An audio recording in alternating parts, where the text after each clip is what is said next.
Let's go back to our car factory analogy. We started with 17 wheels. We used 12 of them in making our 3 cars, which meant that we had 5 wheels left over. To find that we had 12 wheels used, that's really a stoichiometry problem. We already figured out that car bodies was the limiting reactant because it could make the least amount of product. The limiting reactant will always get used up, so we know that 3 car bodies are used in making the cars. We know that for each car body that got used, 4 wheels had to go along with it to make the car. 3 car bodies used times 4 wheels used for each car body gave us 12 wheels used in making our 3 cars. We can do the same type of calculation with our chemicals. Finding how much of the excess reactant gets used is going to be a stoichiometry problem based on the amount of limiting reactant, which we know will be completely used up. In this case, our limiting reactant is the car bodies that got used. Once those ran out, we couldn't make any more cars. We take the starting amount of limiting reactant and then use a stoichiometric factor that relates the amount of the limiting reactant to the amount of the excess reactant to tell us how much of the excess reactant gets used. Remember, not all of the excess reactant will get used. We might have 17 wheels, but that doesn't mean all of them can get used in our assembly line. Once we have the amount of excess reactant that gets used, we subtract that from the amount of excess reactant that we started with to get the amount that's left over in our beaker or flask at the end of the experiment. The key to doing this subtraction problem is to keep our units consistent. We're going to do this either in moles or grams. We can take our starting moles, subtract the moles that got used to give us the moles that are remaining. Alternatively, we can take our starting grams and subtract the grams that are actually used to give us grams remaining. It's going to depend on how the question is worded and what you're trying to solve for as to which is going to be more useful for you.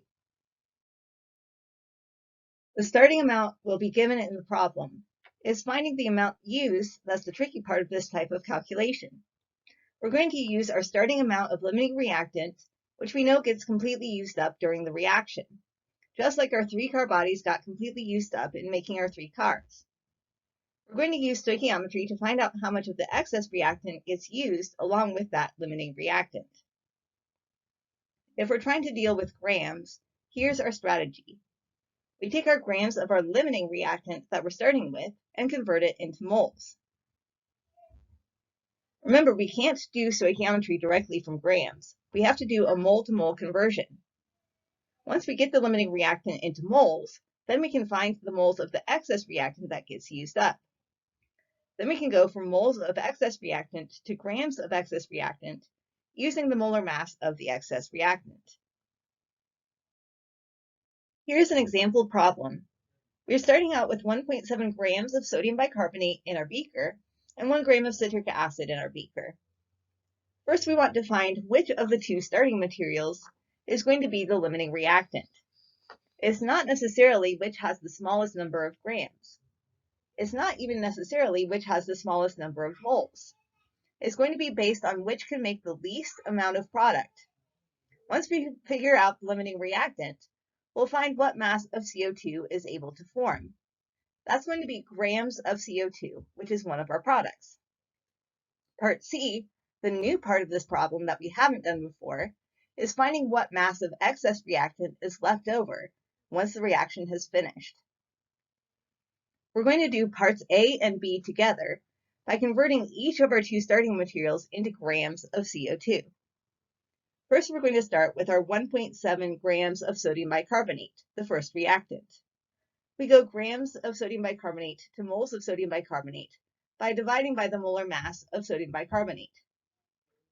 Since it's not given in the problem, you would have to calculate it based on the periodic table and come out with 84.01.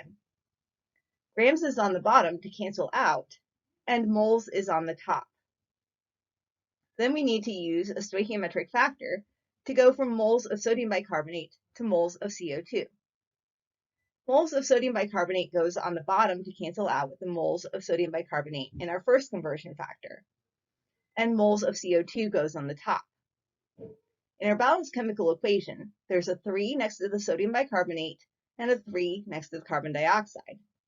We fill those 3's into the stoichiometric factor.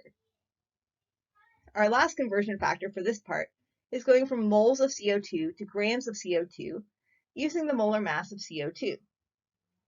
Moles of CO2 goes on the bottom to cancel out with the moles of CO2 in our second conversion factor. And grams of CO2 goes on the top, since that's what we're trying to solve for. We fill in the molar mass of CO2, which is 44.01, next to grams of CO2. In this case, it happens to be on the top. So we do 1.700 divided by 84.01 times 3 divided by 3 times 44.01, and that gives us 0.9057 grams of CO2. That is the mass of one of our products, the CO2, that can be formed if all of the sodium bicarbonate gets used up. We're specifically choosing CO2 because it will help us answer part B, but we could have chosen the water or the sodium citrate. But if we don't know yet if the sodium bicarbonate can get used up. Maybe there's just a teeny tiny bit of the thing that it's reacting with, and it wouldn't all get used up. We have to do a calculation using our other reactant, which is the citric acid. We're doing the same type of calculation, grams to moles to moles to grams, in order to find how much product could form based on the citric acid. We take our 1 gram of citric acid that we're starting with and convert it to moles using its molar mass, which is 192.12. Grams of citric acid goes on the bottom to cancel out with the grams of citric acid we are starting with. The molar mass always goes next to grams, so in this case it goes on the bottom. Then we're going to go from moles of citric acid to moles of CO2, our same product as before.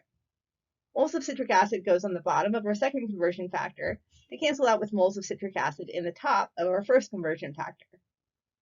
There's a 1 in our balanced chemical equation next to the citric acid, and a 3 next to the CO2. Lastly, we convert from moles of CO2 to grams of CO2 using the molar mass of CO2. The molar mass goes on the top next to grams. We do 1 divided by 192.12 times 3 times 44.01, and that tells us 0.68723 grams of CO2 could form if all of the citric acid gets used. We want to compare those two amounts of product, and the reactant that can produce the smallest amount is the limiting reactant. In this case, our limiting reactant is the citric acid because it can produce the least amount of CO2. The smaller of the two amounts, the 0.68723 grams of CO2, is the amount that can actually form. We've answered A, citric acid is the limiting reactant, and we've answered B, the mass that forms is 0.68723 grams of CO2. Now we can answer C, what mass of excess reactant is left over when the reaction is complete. Not all of our 1.7 grams of sodium bicarbonate is going to react. Some of it is just going to be sitting there in the beaker at the end because its binding partner, the citric acid, got used up. Doing this calculation in grams, we're going to take our starting grams of the excess reactant, subtract the grams of the excess reactant that got used, and that gives us the grams of the excess reactant that are left over in the end. Grams that got used is the tricky part here, and it's going to be based on stoichiometry with the limiting reactant. Remember, our limiting reactant in this case was the citric acid.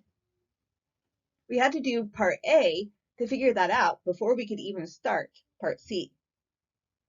We take grams of our limiting reactant, the citric acid, and convert them into moles so that we can do a stoichiometry problem. We're dividing by 192.12, which is the molar mass of citric acid. Then we can change moles of citric acid into moles of the excess reactant, which is sodium bicarbonate.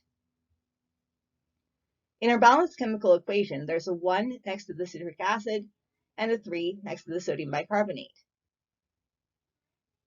Our last conversion is changing moles of sodium bicarbonate into grams of sodium bicarbonate by multiplying by the molar mass of sodium bicarbonate, which is 84.01.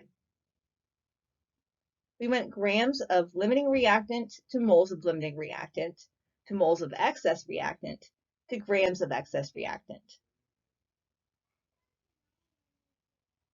We do 1 divided by 192.12 times 3 times 84.01 and come out with 1.3118 grams of sodium bicarbonate. That's how much of our excess reactant got used.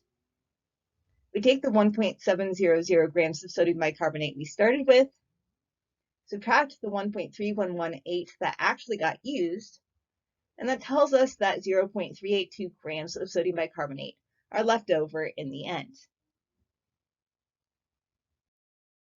If 15.0 grams of copper 2 chloride react with 20.0 grams of sodium nitrate, how much excess reactant will remain after the reaction is complete?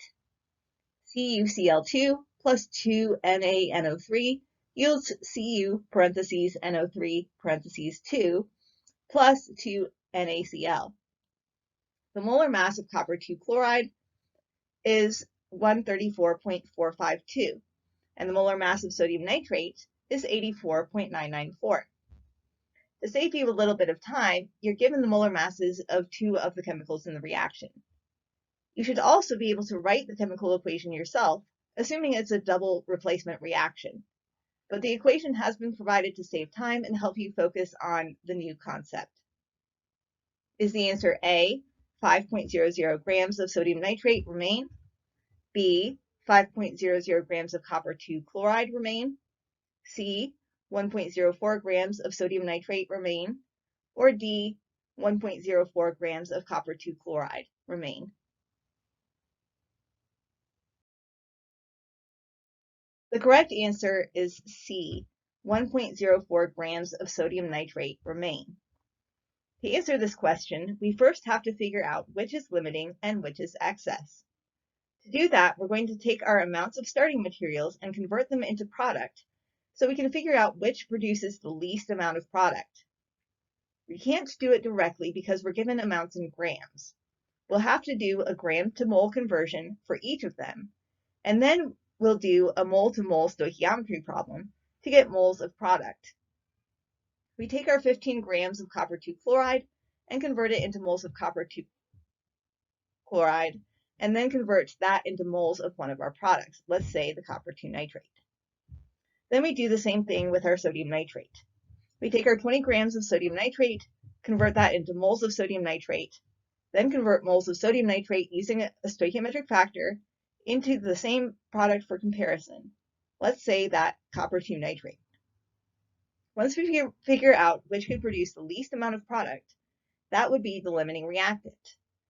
The one that would have the larger amount of product would be the excess reactant. Once we've identified the limiting reactant, which in this case ends up being copper 2 chloride, we convert the amount of limiting reactant, the copper 2 chloride, into amount of excess reactant that reacts along with it. We take our 15 grams of copper 2 chloride and convert it into moles, and then go from moles of copper 2 chloride into moles of sodium nitrate using our coefficients from our balanced chemical equation. Then we can go from moles of sodium nitrate into grams of sodium nitrate so that we can do a subtraction problem in grams. We take grams that we started with of the sodium nitrate, which is 20, and subtract the grams that actually get used, which is a little less than 19, and that gives us 1.04 grams of sodium nitrate remaining.